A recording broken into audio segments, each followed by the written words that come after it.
This is like one of these detective novels where you get to the end of the chapter and it says something like, he thought it couldn't get worse, but it did. And you think, how possibly can I go to sleep now at this point? I just need to read a few more pages, and you read a few more pages, and by that time, you're into the next adventure. Writing academic articles, I find, is a bit of an adventure. You start off with an idea, and as you do the research, so you realize inevitably you were wrong, but you were also right, and there's some good ideas there, but somebody's already said it, and then you discover, but in fact they said it incorrectly, so you keep working until eventually you produce an article that you know you've now said something entirely new. And that's always exciting. I've been working the last 2 months on an article on Jesus cleansing the temple. And reading the latest research. And I thought I'd cracked some new ideas about the fact that the word for money changer in Greek is the same word as money lender. It's also the same word as banker. And the word in Greek for a bank is a table. So literally, if you said to somebody, Jesus overthrew the tables of the money lenders, a Greek person would understand Jesus overturned the bank. You see. So I was following this route. And I became intrigued about the coin. This coin that they were using. This precious coin that they were changing their Roman money to get this coin. Now in my imagination, fueled by thousands, literally thousands of commentaries. I haven't read 1,000, but I've read hundreds of commentaries. They told me, and I'll quote now from the Edmonds Bible Dictionary, the coin was a more acceptable image. A more acceptable image. I thought, what was the image? And we know what coins they were. They were using coins minted in tar. Tar? Jezebel came from tar. But of course that was 700 years before. They were Tyrian shekels, high quality silver shekels, the best coin in the world. Why? 97% pure silver. So if you wanted an investment on the stock exchange of those days, those coins were a good investment. So there's a possibility the high priest demanded those coins because why? They wanted to get richer. But what was on the coin? Well, eventually, after some searching, I found the coin. Silver coin used to pay the half shekel tax to the Second Temple. Photograph, Israel Antiquities Authority. We've got 2 problems on the coin. I'll start with the lesser problem. That's an eagle. It's an imperial eagle related to the Ptolemies, the Egyptian rulers. But it's also related to the Romans. Now we know in just before Jesus' time that some of the Pharisees went and ripped the imperial eagle off the front wall of the temple. Because why? Because it was an insult to God. It is a graven image. So there you are. There's a graven image. Who's this gentleman?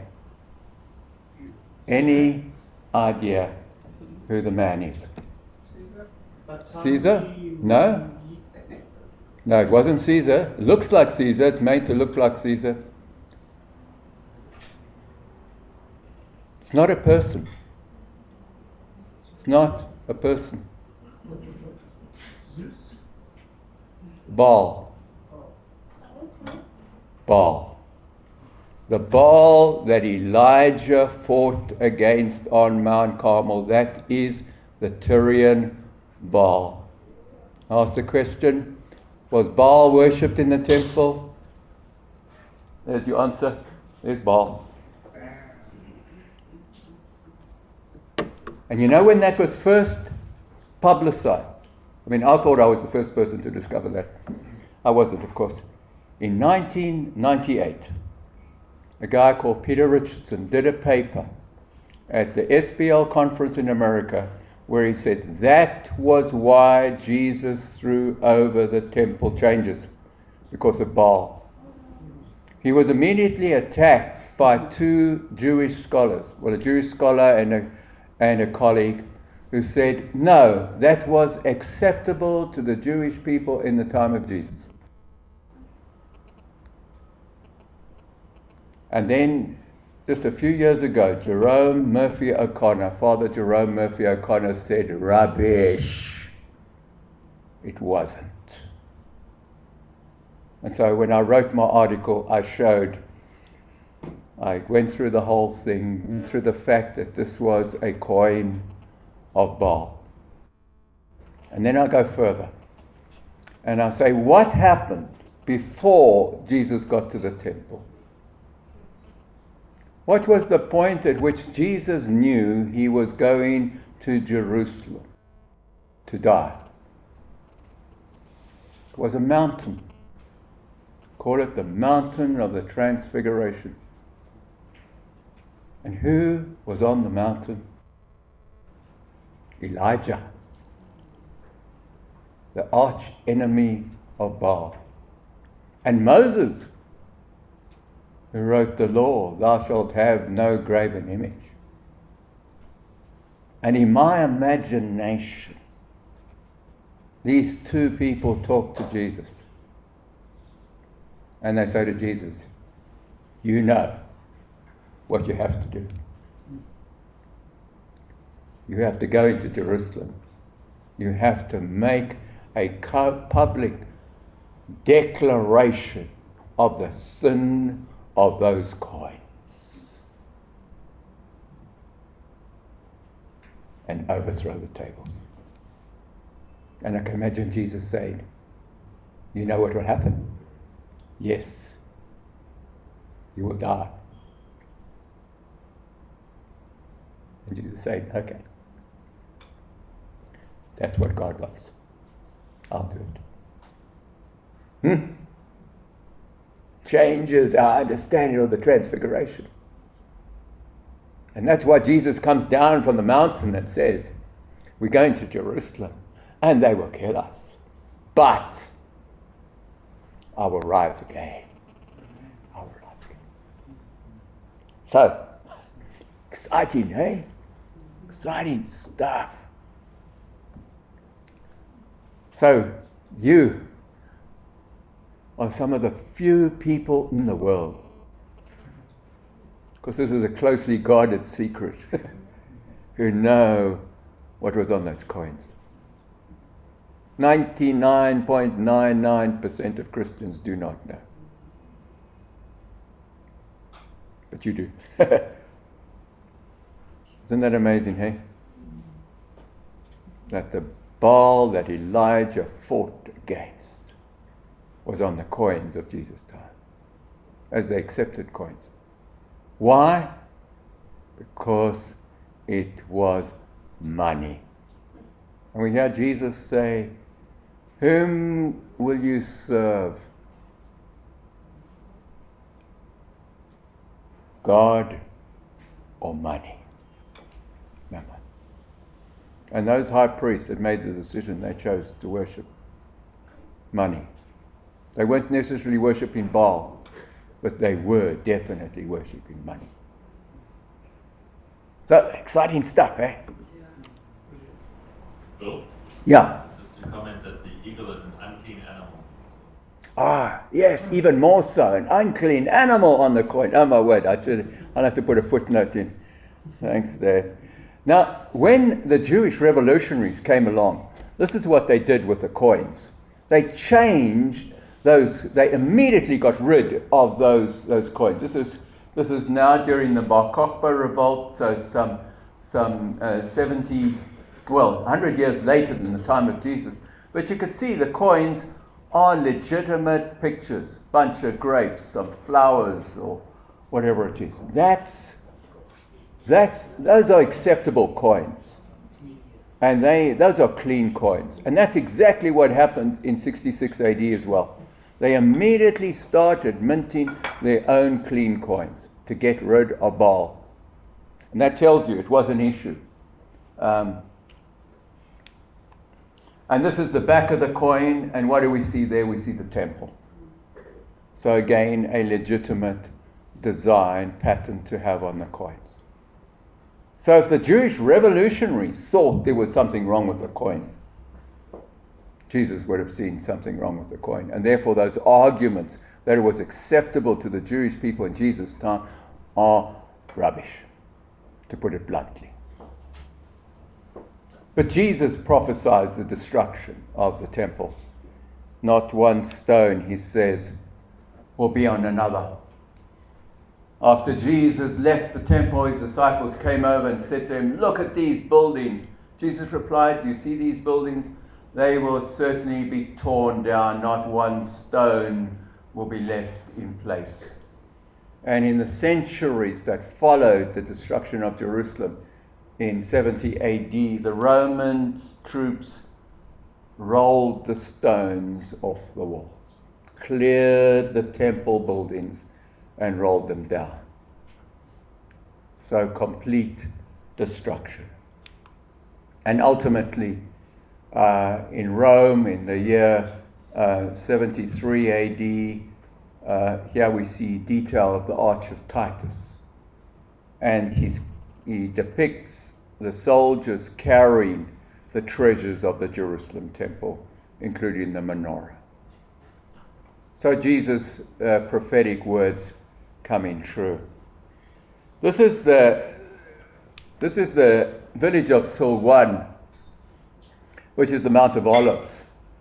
That was where the temple markets would have been, where they would have bought the animals, and they would have brought them down from the top of that hill, down through the valley of Kidron, up the other side. So Caiaphas' idea of moving the markets into the temple grounds makes sense, because then you wouldn't have to worry about chasing this goat, 600 meters or 2 kilometers or whatever it was into the temple. You could buy it and then walk straight across and give it to the priest. So it's economic sense, but religiously it doesn't make sense. And then just up the hill, facing onto the village of Silwan, is a church. But it's built on the palace of Caiaphas. And on the way up this palace, you walk on a set of stairs. And it's very likely that is one of the unique places in Jerusalem where you could walk in the footsteps of Jesus.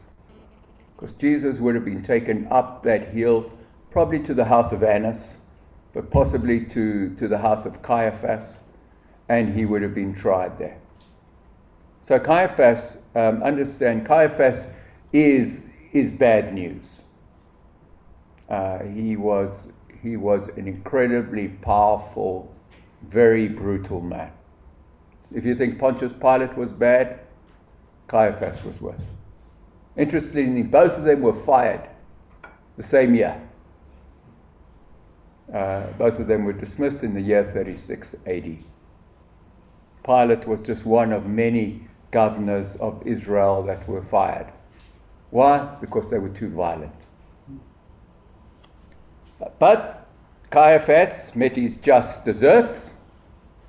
In 1992, they found Caiaphas. They found a bone box while they were digging some roads in Jerusalem, and one of the bone boxes was very ornamental. You could see the beautiful engravings of this box. Inside were the bones of two people, a child, very small child, and that was typical. You didn't have a fancy box for a child. You just put them in with one of their relatives. And then the bones of a 70-year-old man. But scratched on the box, Yosef bar Caiaphas. Joseph bar Caiaphas, the biblical Caiaphas. The one who tried Jesus. That's his bones. And if you go into the Hebrew Museum, the Israeli Museum, you will find on display the bone box of Caiaphas. And you could see that's the modern Hebrew, so that wasn't written there. It's the scratch design that tells you these are the bones of Caiaphas. So, what happened to Caiaphas? He died. He was buried. He definitely did not rise from the dead. He's still there. Now this is, when you walk around Jerusalem, there are various mysteries that you will encounter. And this is in Ekahoma. It's the stone floor of Ekahoma. And there's a design. And there are some so-called scholars who will tell you that this is called the King's Game, and this is where the people played the game, and gambled for Jesus' clothes. And they will say, these are the floors. This is the floor of the place of the fortress of Antonia, where Jesus was whipped and tortured by the Roman soldiers. And they will stand there, and I've actually been there with the guide, where the guide has stood there and said, you could see there's the design, that's the King's Game, and so on, and this was where Jesus was whipped. And then they move away. And on the wall where they've been standing, it tells you that this is the street of Hadrian, which is 100 years too late for Jesus' time. And if you look at the stones, you can see the gravings of the chariot wheels. If you walk down the road, you'll see a plaque put up by Hadrian, the original plaque saying, this is my road. So the guide has lied to you. If you want to find Jesus' time, you've got to go down 5 meters. So you're nowhere near the fortress of Antonia. You are in Hadrian's Road. This is Herod's palace, and Jesus was probably tried in this area of Herod's palace. That would be, Pontius Pilate did not have his own home. So when he went to Jerusalem, he lived in the palace of Herod.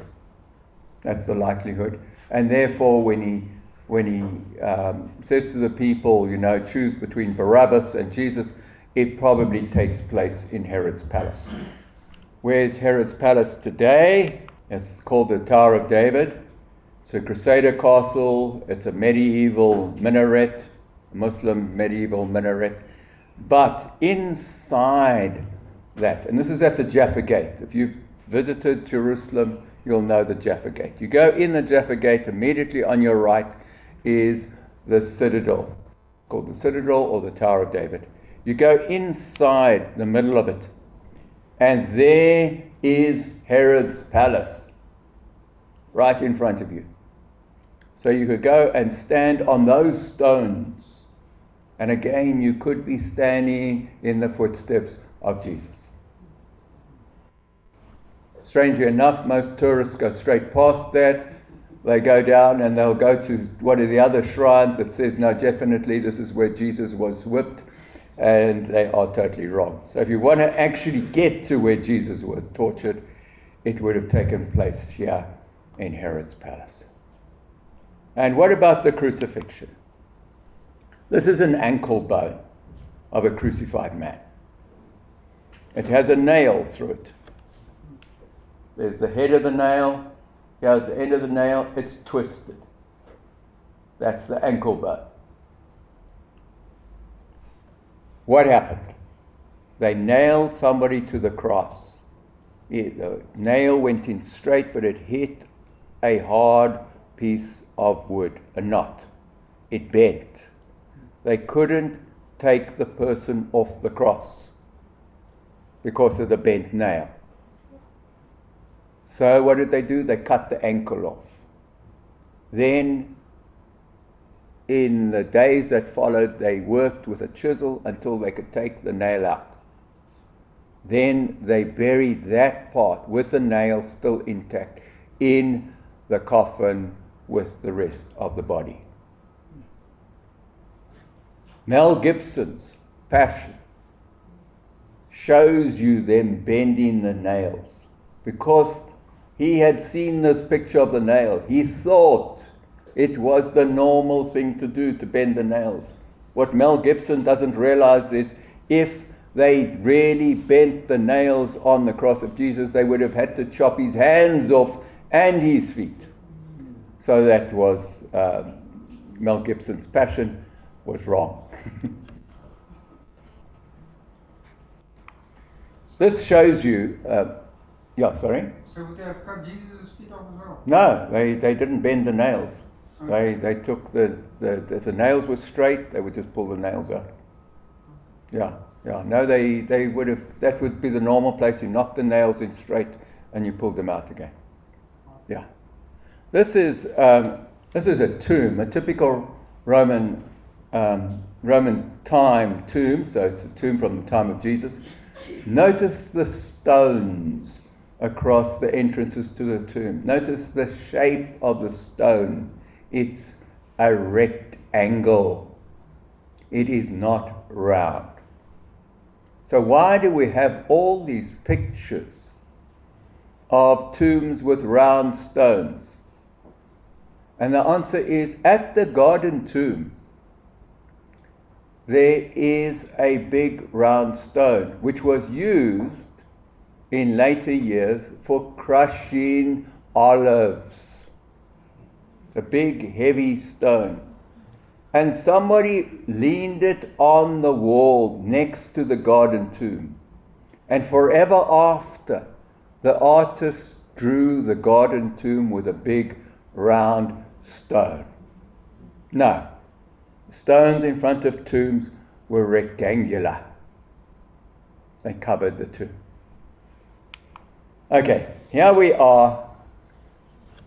This is a cliff next to the garden tomb, just a small section of the cliff. If you look very hard, you could see a pair of eyes and a nose and a mouth. General Gordon, when he got to Jerusalem, looked up at the stone and he said, "I have found the place of the skull." Actually, just below that is a bus depot. It has nothing to do with the place of the skull. It's a modern, that skull did not exist more than a few hundred years ago. It's pollution and general wear, rain and dust and stuff that's created the skull. But enter the original Indiana Jones. Indiana Jones, you know the movies? He was based on a true life character who's still alive, by the way. His name is Wyndham Jones. Windy Jones for short. Indiana Jones, Windy Jones. Windy Jones claimed that he went to this place. He went into the rock and he found the Ark of the Covenant. And there was a crack above that. Jesus was crucified on the top of this hill somewhere up there. The blood of Jesus went down off the cross, went through the crack in the rock and landed where? On the Ark of the covenants. Woo, hallelujah. On the Ark of the Covenant. Goosebumps. Wow. And he even he's put out DVDs, and there are millions of Christians who believe it. He found the ark, and then he goes on to say, but it's not there because the Israeli government came and took it away. I went to the Garden Tomb just after the story had broken out. And I said to the guy who was taking us around, I said, tell me about Wyndham Jones. And he just smiled. And he says, I'll talk to you afterwards. He says, I was with him when he went into the cave for the first time. I went with him. The cave was empty. The cave was empty. There was nothing there. So I said, in the Ark of the Covenant, he said, you know, sometimes if people say it often enough, they start to believe it. Wyndham Jones began to believe his own lies. There was no Ark of the Covenant there. And interesting, when he drew the pictures, they weren't real cherubs on the ark. They were angels. So strike against dear Wyndham Jones.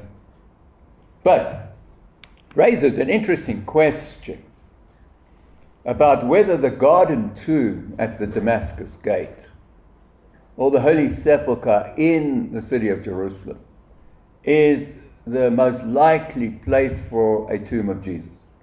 And really what we're asking here is not whether it is the actual tomb, but whether it is a likely place for a tomb from the 1st century, a Roman-style 1st century grave. So the archaeologists went in there and they excavated both places, insofar as they could excavate. Garden Tomb is beautiful. That's where all the evangelicals go. I even take my Jewish students there and my Muslim students. One Jewish student said to me, I've never felt more at peace than in this garden. She's Jewish. It's a beautiful garden. And they sing beautiful hymns. We've been to a service there, wonderful. Lots of South Africans ended up working there as guides. And I can remember being there, and I went in there and I was determined we were not going to be shown around by a guide who told us this was the tomb of Jesus. So I said to Shona, we're just going to walk around ourselves. I'll do my own interpretation. We sat down on the lawn and we heard a guide behind us. And his opening sentence blew me away. So then I did listen. He said, I am Corrie ten Boom's nephew. In the movie, I'm the one who plays the Dutch national anthem.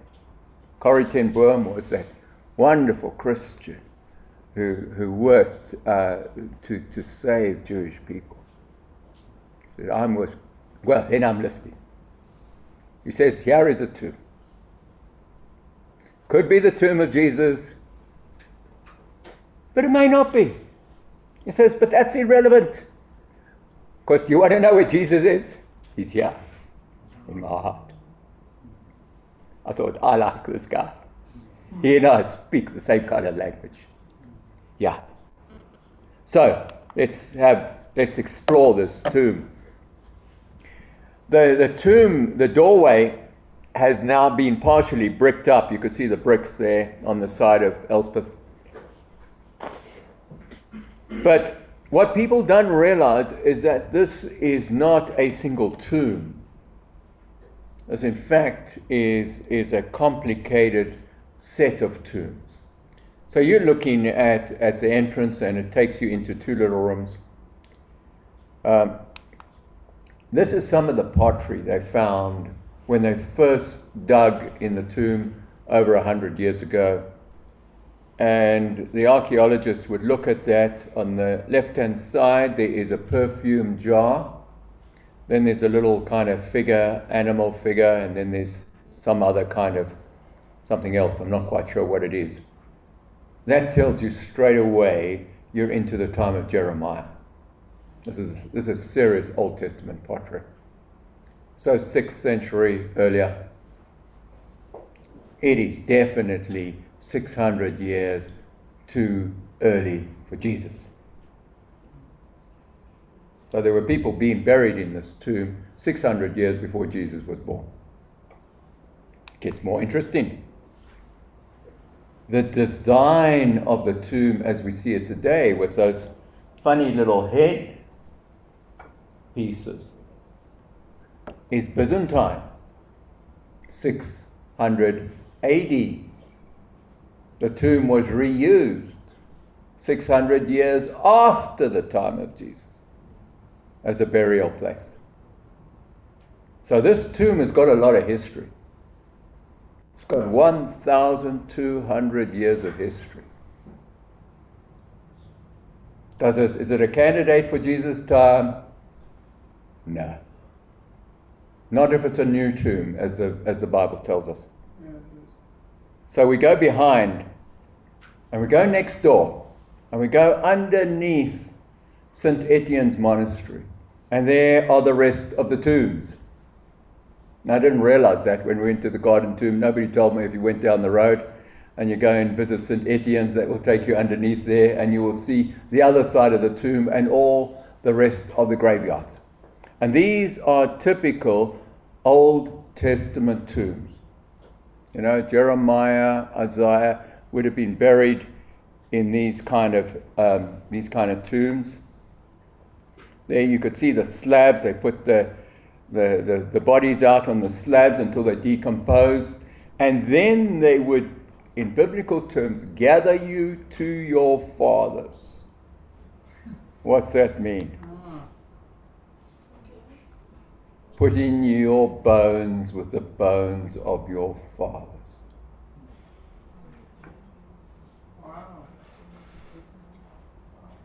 That puts a whole new meaning on that valley of dry bones and Ezekiel's vision. That's what Ezekiel saw, boy. All these bones. The skulls would have been put in one place, and these are the long bones somewhere else. So your village, your area, your family would be buried together. Yeah. So it says, and David was gathered together with the bones of his ancestors. So you and your ancestors shared a common grave. Yeah. So did they wait for you to decompose? They wait for you to decompose, and they move the bones. Yeah. Yeah. What I find particularly interesting about this burial practice is what it says of the theology of resurrection. The way they handle the body after decomposing, gathered, that they would handle the dead in this way does speak to some extent of their view of what happens in the eschatological. Yeah. It would be exactly the way Ezekiel saw it. Can these bones live? And then the wind comes, and that's the resurrection. The wind blows, and the bones connect together, and they stand up, and they were a mighty army, as Ezekiel says. Now, depending on whether you're a Protestant or a Catholic, you will get a different map of Jerusalem. If you are a Protestant, the Holy Sepulchre will be inside the walls.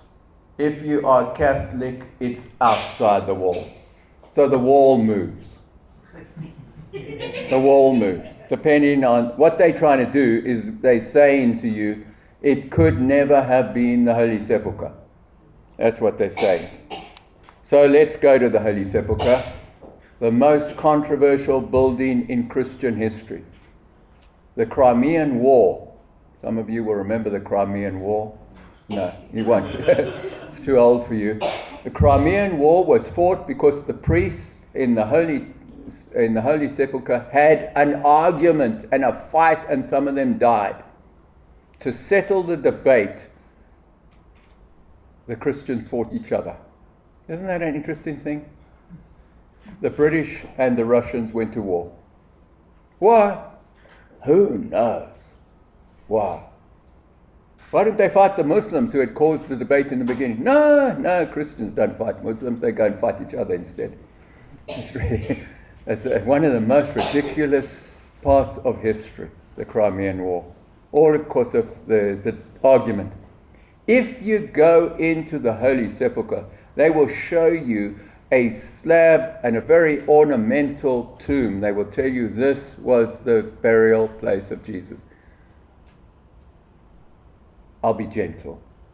That's not quite true. First of all, it's 5 meters too high.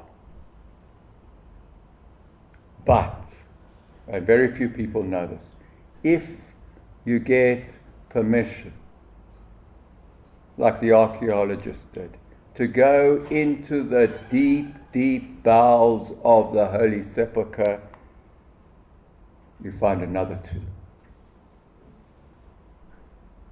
And it's a Roman tomb. It's a 1st century tomb.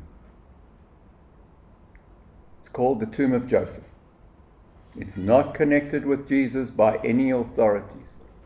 But if you want a tomb from Jesus' time, anywhere near the Holy Sepulchre, this is the tomb.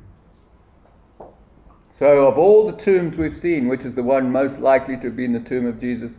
It's that one, in the basement. Shut away, far away from any tourist, but interesting. So that's the, but of course we know that Jesus rose from the dead. And so at the end of the day, the nephew of Corrie ten Boom was right. It's not about a tomb, it's about a living Jesus. And that lovely conversation that Jesus has with Peter, where he says to Peter, "Do you love me?" And he uses a Greek word which means, do you love me with divine love of God? Agape. And Peter responds, Philia. I love you as a friend. And again, and Jesus says, feed my sheep, feed my lambs, feed my sheep. So it's 3 times. And each time, first 2 times Jesus says, do you love me? Agape. And Peter responds, Philia. I love you as a friend. The 3rd time Jesus says, Peter, do you philia me? Do you love me as a friend? And then Peter gets really upset. Why? Because Jesus has dropped the standards. He's not asking about agape anymore. He's asking about love of a friend. And he says, feed my little sheep, my sheepies. Feed my lambs, feed my little sheep. And just in case you've never seen Jerusalem in the snow, there we are. By the way, do you know how they worked out the date for Christmas? Wikipedia will tell you Constantine wanted to merge Jesus and the sun god. That is bunkum. Absolute nonsense. Constantine had nothing to do with the date of Christmas, just like he had nothing to do with the choosing of the Gospels. It's rubbish. And we have evidence to prove that.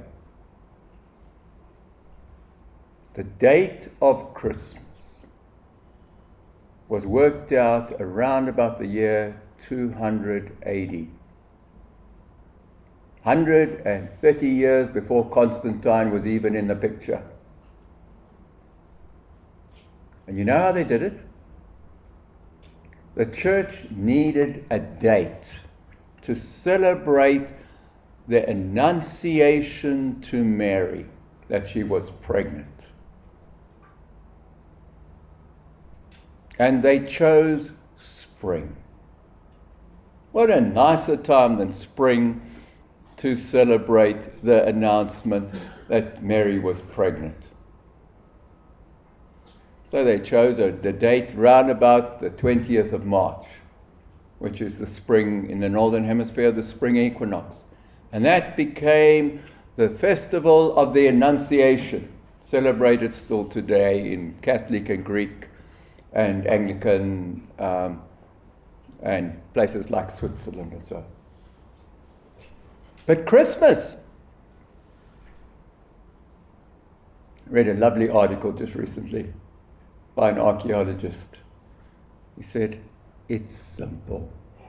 How long are you pregnant for? 9 months. 9 months after the Annunciation, bingo, Jesus is born.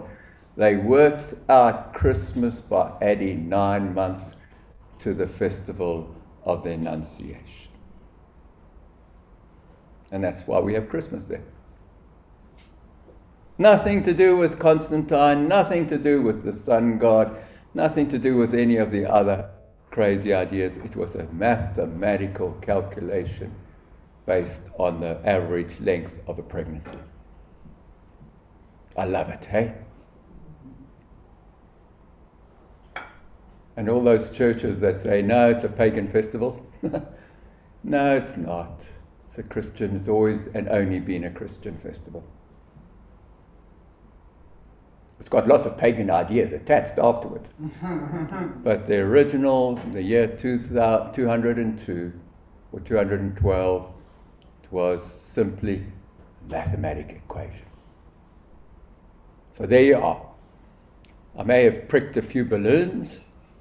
I hope I've encouraged you to read your Bibles. And I hope I've created kind of desire to know more about the Bible and the archaeology. There's a very good website,